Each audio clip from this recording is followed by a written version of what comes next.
Hello everyone, I hope wherever you're watching us from, you are having a great time. This is AfriPost and welcome to today's video. Now, I want us to look at John Henrick Clark. This is a scholar that is very consequential when it comes to African studies and issues relating to African Americans. His contribution in the scholarly work regarding African issues has been very enormous, going by the activities that is done in different universities in the United States. I want us to listen to one speech where he was talking about the impact of colonization, religion, and every other thing that Europeans wanted to bring to Africa, talking about the need for Africa to come together and why religion has been used as a tool by the Europeans to get into Africa and steal its resources. Let's watch this video, then react to it at the end. Nothing that ever came from the European mind was meant to do anything but facilitate European domination of the world. And I said there's no exception.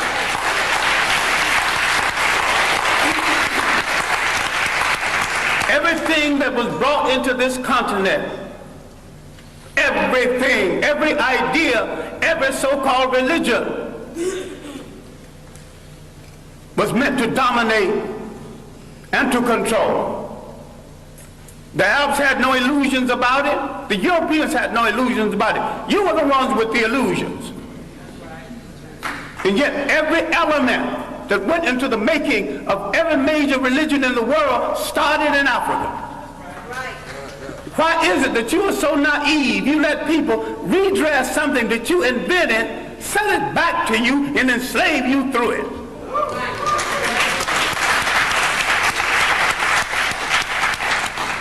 I'm saying that all organized present religions are male chauvinist murder cults. And I say there is no exception. Well, I wanted to be here earlier. I wanted to deal with our relationship with the people of the world and the fact that we created peaceful nations that had no word for jail because no one had ever gone to one. No word for old people's home because no one ever threw them away, grandma and grandpa. No word for orphanages.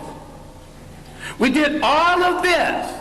And over half of human civilization was over before we knew that a European was in the world. Before he wore a shoe or lived in a house that had a window. Now, Africa has always and still is the prize for the whole world. We as a people have always been the world's richest people, culturally rich, mineral rich. We have always been the prize because we have always had and still have something that other people won't, think they can't do without, and don't care to pay for. Because we have always been the prize, we have been under siege for over 3,000 years. Nothing that ever brought into Africa from the outside was meant to do the Africans any good. That means all other religions. Islam was the handmaiden of Arab imperialism. Christianity was the handmaiden of European imperialism. The Hebrew faith was the handmaiden of a concept called the chosen people. Now, if God is kind and God is merciful and God has no stepchildren, he won't choose one over the other. And to say he chose some people, you're making him a bigot. And to say that he endorsed enslavement of one people over the other, you're making him an accessory to murder. The Arabs used Islam to rationalize their slavery and their imperialism. The Europeans used Christianity to rationalize their slavery and imperialism. Who are you kidding about friends in the world? Damn it, if you want a friend, look in the mirror.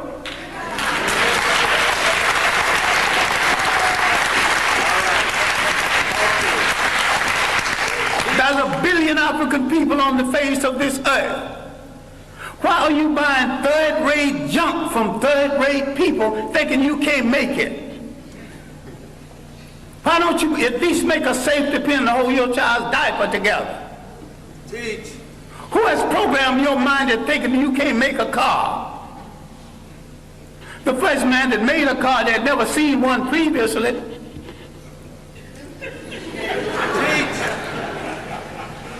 The Japanese bought cars, bought locomotives, broke them down and studied them, and had a Japanese technician produce each piece, put it together, and had a much better train than the one they copied from. All knowledge in the world belongs to everybody in the world. Yes. Who has programmed our mind in assuming that we cannot run a nation and run it well? The main thing imperialism did, slavery and imperialism, that they removed African people from the respectful commentary of history. And they tell them something they are still telling them, and all of the organized religions are guilty of this. I favor none of it because Africa didn't need any of it. I'm saying that African belief systems, properly understood, is 10 times better than Judaism, Christianity, and Islam. And better for the African. Now you might have some romance with one of these religions.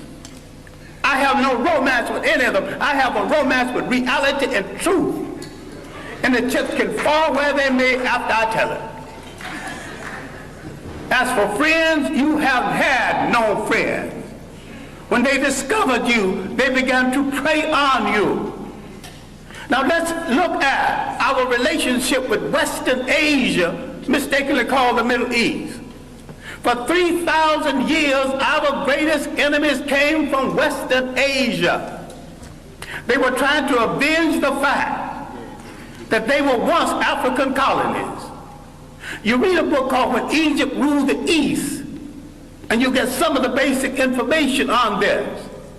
Now, the first visitors to Africa came in the 1700s BC. These were the people who would later be called Hebrews. Now, black people are ticklish on this because black people think that everything in the Bible is true. I question the intelligence of anyone who thinks everything in the Bible is true or supposed to be true.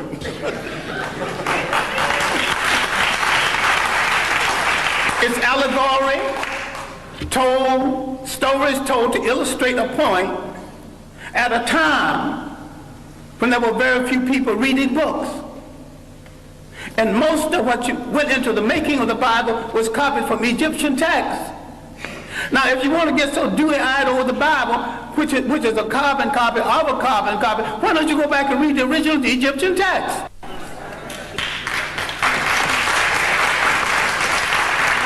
Then you see where all these stories started from. You see where the story of the Exodus started from. Now, you get so dewy-eyed, you actually think there was an Exodus. These people walked into Africa. Why couldn't they walk out? Why did they have to go by sea? Nope. Why did they see at the park? If you read Egyptian literature, you will discover that the whole story of somebody parting the sea started with about 3,000 years before the Hebrew entrance. I should not use the word Hebrew entrance, but the entrance from Western Asia. Now let's get one thing straight, because black people are confused about all religions. Now I'm not against any religion. I'm a very spiritual human being. I just don't need a preacher to preach no 10 commandments to me when he's a backslider going with some sister, some other man's wife. I'm intelligent enough to pick from the 10th commandment, not commandments anyway, but they were omissions of purity at the great school at Luxor, the great African training school. All right, now, let's get into this Western Asia. I'm saying that the people who came from Western Asia escaping famine did not have any Hebrew faith when they came into Africa. And there's no record of a Hebrew faith before there. Why is it that when they left Africa in the so-called Exodus, they had all three? African culture, an African religion, and an African language. Now look at the origin of the so-called people you now refer to as Jews. And you're mistaken using that reference because the word Jew is of European origin. And the people in Europe who call themselves by their name have no relationship to the biblical people of the Hebrew faith. And I'm saying that the people we now call Jews entered world history with their visit to Africa. And when Africa was invaded, 1675 BC, instead of joining the Africans who had been their beneficiary and saved them from starvation, they joined the enemies of Africa. No one has ever returned any favors to us. As a people, we have always been hospitable to strangers, mostly the wrong strangers. And what we have to understand now, in the period of superior brainwashing, is there is no European answer for African problems. Either Africans find a solution to African problems, or there is no solution, and if you don't find a solution soon, you go back into slavery.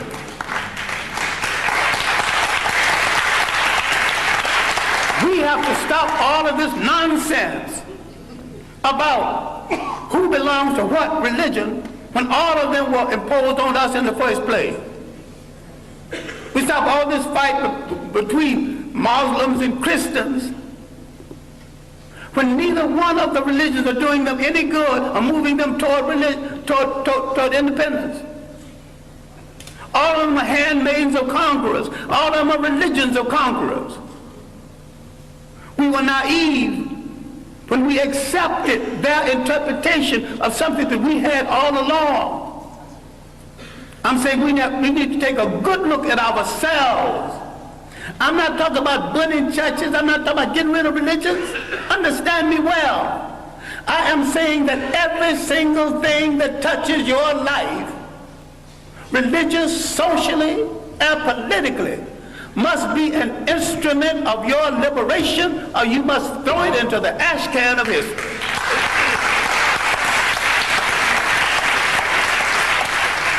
Develop a liberation Islam. Yes. And if you develop a liberation Islam, you have to turn on the supreme slave traders who were in the slave trade 1,000 years before the Europeans, the Arabs. Yes. And most brothers who think they're Muslims are merely Arabists. Forerunners, vanguards of Arab propaganda. The Arabs are not above joining the Jews against black people. In America, they're already doing it in Detroit. In America, they're already doing it in real estate. You got some dewy-eyed thing that you got a friend. I still ask you to look at that mirror. And if nothing staring back at you is friendly, then you got no friend. But this is why you start friends. All right. I'm saying something which you need to reconsider. I'm saying that everything that came into Africa, every people that came into Africa, did not come to do Africa any good. Everyone and every religion and every people who came into Africa declared war on African cultures. They began the bastardization of African people, created confused mulatto who didn't know whether he'd be loyal to his mother's people or his father's people. That confusion is still here. The fascination for the color of the conqueror and the fascination to go to bed with the conqueror. Now that's raw and mean, but it's true. Now, some time ago, a North African leader, Gaddafi, was sending some Libyans to study in Europe. And he told them what any good nationalist would tell students going to study: I'm not sending you to Europe to find a wife. I'm sending you to Europe to gain the technology to come back and make Libya a strong nation, a strong Islamic nation, and a strong Arab nation. And you cannot achieve any of this between the legs of a European woman.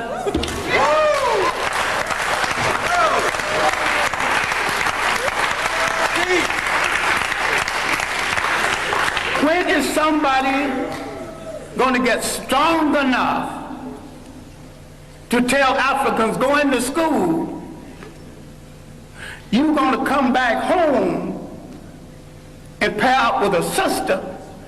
But if you want to pair up over there, stay over there.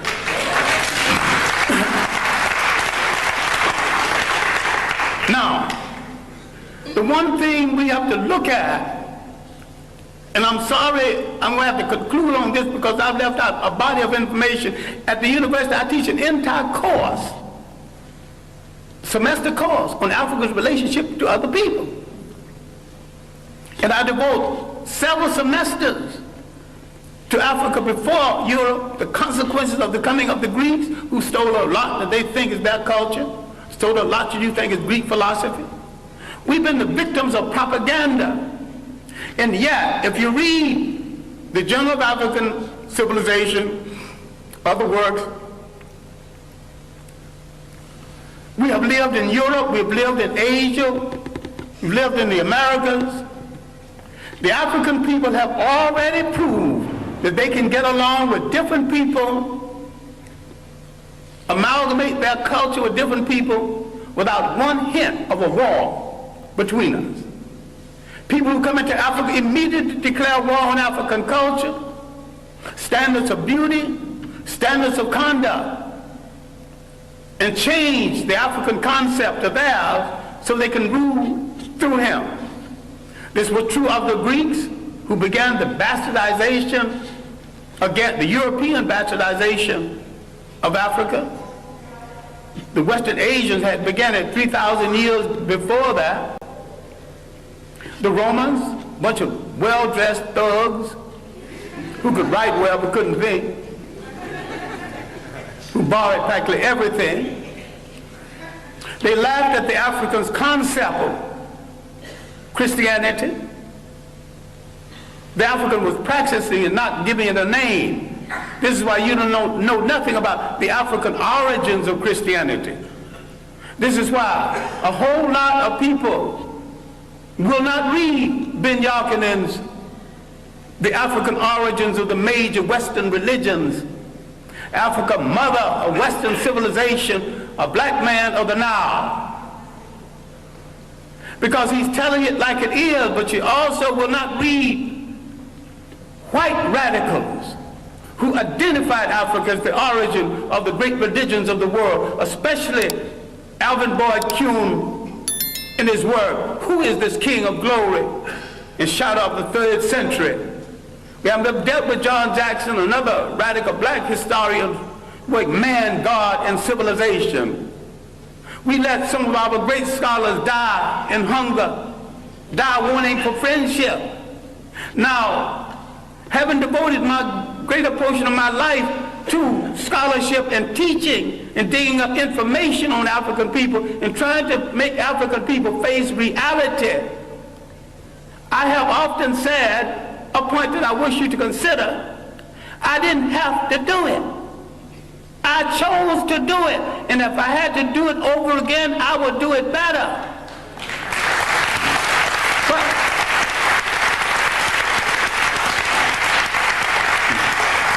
I have a lot of talent other than the talent to teach and to research. I've never met a rich man who had a better mind than me. So if I wanted to succeed as a rich man, I could have done that. I never met a crook who wasn't a fool. I could have been a good crook if I chose to be a crook. I chose to be a teacher of African history. I chose to look in the Bible where I couldn't find my people. I started looking for them in the world, and I didn't stop until I found them. And I know why they are left out of the Bible. I know why all the angels are white.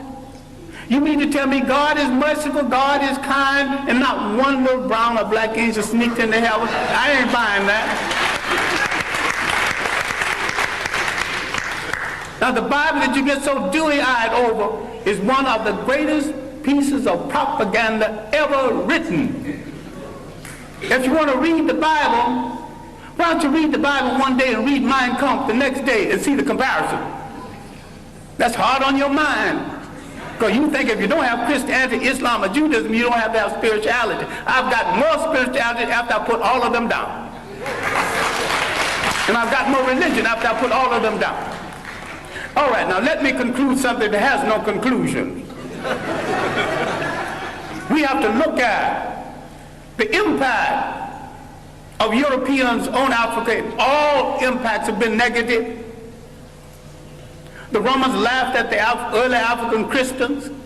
Finally, for political reasons, they stopped killing Christians and became Christians.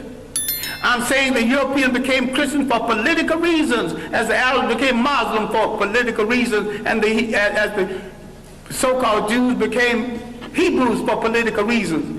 People use organizations for political reasons, and what we get so dewy-eyed and think we're dealing with the truth. If you look at indigenous African religion, belief systems, if you look at the idea when Africans had no churches of any consequence because these fools came here and said, this is the house of God, and the African looked at that church and said, if God who made the wind, the spring, made the ocean roar, and you're going to tell me he can fit into a little thing you call a church? That is no house of God. So some Africans had the common sense enough to move away from it, and some had the common sense to burn it down. I'm saying that you're closer to God when the further away you get away from organized religions that are all handmaidens of conquest. The Roman Empire developed during the early period of Christianity. Remember, the Roman Empire started in Africa. It rose in Africa. It fell in Africa. A lot of people need to stop reading some religious books and read some straight history without fable, without supposition, without myth. Read straight history. Read the Mediterranean world in ancient times. She's a racist, bigger, but her chronology is good. And there's a good history of the European trying to move out of Europe into the Mediterranean to find something to eat, to put on that gosh darn awful European food. He has solved his problem at the expense of other people. The slave trade liberated Europe from the depressed economy they had created with the so-called Crusades and through the famines and the plagues. Europe always solves its problems by preying on people outside of Europe. They are in a position right now that they have betrayed true socialism, which was not of European origin in the first place. And some people are confused between Karl Marx and Groucho Marx. I think a lot of people are Groucho Marxism instead of Karl Marxism. They're funny people. And if you think that that system started in Europe, no system as humane as socialism could have started among a bunch of icebox people who prey on their brothers for their breakfast. Now that is a very, very powerful speech, and I think it is laden with a lot of information that any black person who is interested in understanding their history can really listen to over and over again to have a grasp of each and every topic that Dr. John Henrick Clark is talking about. I like the fact that he has pinpointed that Africa has no friends. He says that everything that the European brought to Africa, it was meant for only one purpose: domination of the world and domination of the continent. He describes Africa as the prize for every continent across the world. He says that everybody is looking to Africa, and this is because Africa has precious and numerous resources that they must use, yet they cannot have them within their localities. This really gives me that strength to believe that we are able and we have certain things that make us very important to this continent. Look at how we have different minerals within the continent. One of the precious and rare minerals is coltan, and this coltan is available in one part of the continent called DRC. This country is continuously engaging in internal conflicts, yet it cannot use its resources to develop itself. Another important issue that Dr. John Henrick Clark is talking about here is the fact that we as Africa can only have answers to the problems that we have in the continent, and therefore he says that Africa will not get solution to its problem from European nations, because in any moment that Europeans bring any aid to Africa, it is meant to ensure that as a continent we are captured and dominated by the white men. He says that Africa should wake up and should never depend on the Western nations for any solution to the problems that we are facing. We know that currently different nations are going through different challenges. There are areas where we still have high levels of poverty. We have low literacy levels. We have different challenges here and there. I believe that for us to get best solutions, it is the African head of states to come together and find solutions to the African problems. Listening to John Henrick Clark, I think one thing that really rings in my mind is the fact that Western nations have never allowed African institutions to thrive by themselves. Look at African Union. It is totally infiltrated by Western nations, and multilaterals like World Bank and IMF are funding different things and activities within the African Union so that they can continue having capture to this important organ within the continent. This allows them to have an opportunity to dig deep into the secrets and our plans that we want to do, and plan so that they can have a way through which they prevent us from achieving the dreams that we have. And that is why, until we find leaders like Colonel Muammar Gaddafi, who wanted a United States of Africa, who desired to have Africa dependent on itself, only then can we have a continent that is growing and a continent that is robust. This is a very, very timely discussion, and I believe you as a viewer has been inspired by the speech of one Dr. Henrick Clark. I don't know what you think about this topic. Please, if you're watching us for the first time, don't forget to subscribe to our channel, like this video, and also share. Also remember to give us your comment down in the comment section so that we can also hear your opinion on what Dr. Clark is kind of talking about there. And it can also work as a way through which we can inspire each other and help Africa grow and achieve its desired dreams. Thank you, and may the good Lord bless you. Goodbye.